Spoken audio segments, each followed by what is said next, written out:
Assalomu alaykum, hurmatli obunachilarimiz. Bugun sizlarga telefon tilini o'zgartirishni o'rgatamiz. Buning uchun bizga obuna bo'lib qo'ying. Obuna bo'lish esdan chiqmasin. Birinchi videomizni boshlaymiz. Sozlamalarga kiramiz. Keyin bu yerdan pastroqqa tushiramiz. Qo'shimcha sozlamalar degan bor. Shuni ustiga bosasiz.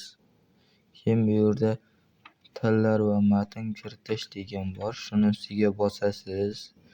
Buni bosgandan keyin video hozir men o'zbek tiliga qo'yib qo'yibman.